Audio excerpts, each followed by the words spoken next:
Well, I thought the first half they came out very aggressive, hard, tough-nosed. That's Kermit's team, and they knocked us back, and we had a lot of defensive breakdowns in that half, maybe as many as we've had all year. But you got to give that to them. They run really good offense, but our switches weren't clean. Again, a couple breakdowns we can't have. I thought the second half it was much better, much more like we want to play defense. Can't say enough about Jemiah Mashack, his impact on the game. He didn't shoot a shot, but the job that he did to work a terrific player in Matthew Morrell is hard to play a player like that. And what he did, and Santi started on him, but is mostly Jemiah. And Matthew's a terrific player. He didn't get a lot of great looks at it, and he can make them when he does get them. And but overall, second half much better. Jonas Adu, second half did a great job around the rim. Had I think career high rebounding the ball, and he affected a lot of shots in there. Again, we just got to get better on offense. Our guards, I think, are turning down too many shots and making it hard, getting us late into the clock, and allowing our guys to go rebound the ball. How important was what Santi gave you all in the first half offensively when it didn't seem like anyone else had anything going? Yeah, well, he was terrific. Well, you know what? We got the ball where we wanted it, but we got to have those guys finish those. I mean, they're not easy shots, but again, it's understanding what we told them. They're going to come quick, and we got the position where we wanted it. But Santi's, I mean, he impacts the game in so many ways. That's one thing we talked about last night, how you can never score a basket but impact the game. But what he does, screening, cutting, his defense, I mean, he's a terrific player. I mean, he impacts the game every single night, even if he's not making shots. I told him at the end, he and Tyreek's got to do a better job for us on the free throw line.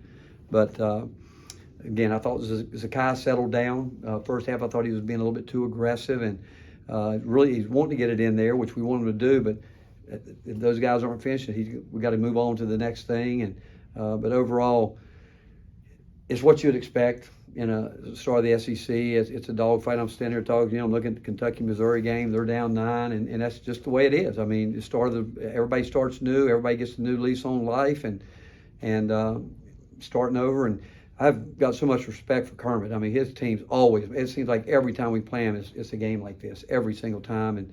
And I thought we handled their 1-3-1 that they like to throw out there well enough. And at the end, we handle what we need to do. We just need to make our free throws. Coach, what is Jonas doing right now?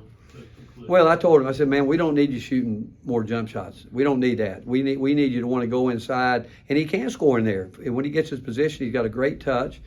And but he does. He's long. He affects a lot of things. And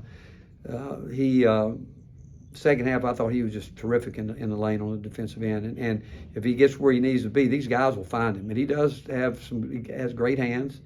And he's learning that people are going to go at him, which he's starting to learn how he's got to get focused in every game, knowing that teams are going to try to get him out on the perimeter some. And they have a team that drives the ball. They shot the ball well. I mean, they had some guys that made some big shots for them tonight that aren't necessarily what we'd call, their best shooters, but they did.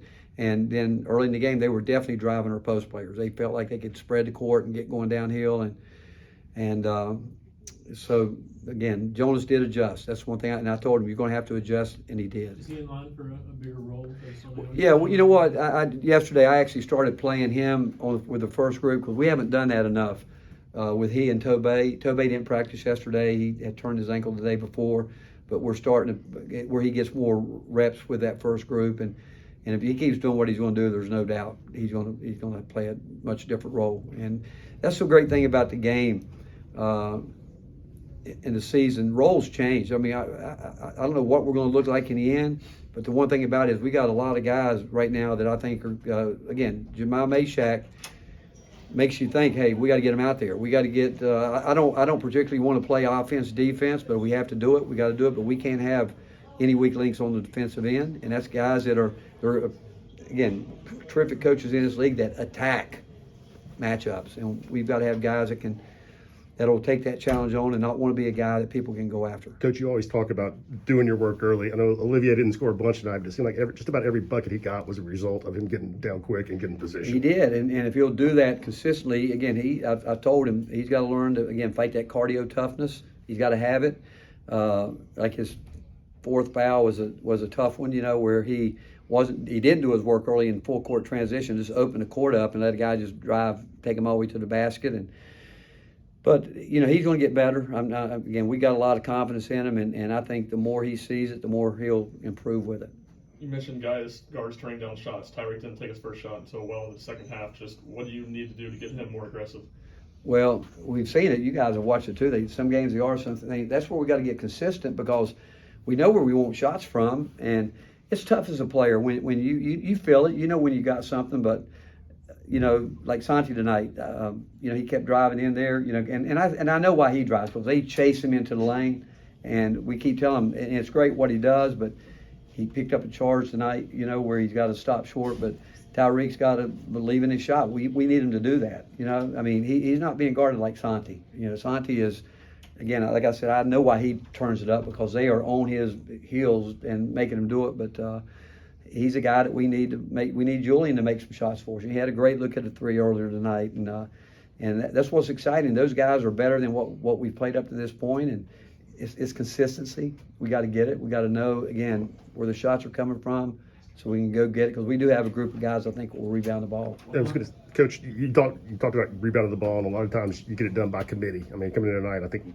Julian was your leading rebounder at 5 something. My point being, how big of a luxury is it when you have a big guy that can go get you 12 or 13? Well, it's great, and again, what we need him every night to do it, and it's stuff that we tells him he can do. I mean, with his length, I mean, he's long in there, and he gets his hands up, and he affects a lot of different things, and he gets his hand on the ball. He's got to be stronger with it. He's got to secure it and hold on to it, because people do try to go attack him when he gets it. But, you know, if we can get Urosh understanding that part of the game, that we need him when he's in the game to play defense and rebounding, I think will do it. And Tobey's going to do it. I mean, somebody showed me a stat the other day, when Tobey's in the game, we rebound 56% of our misses.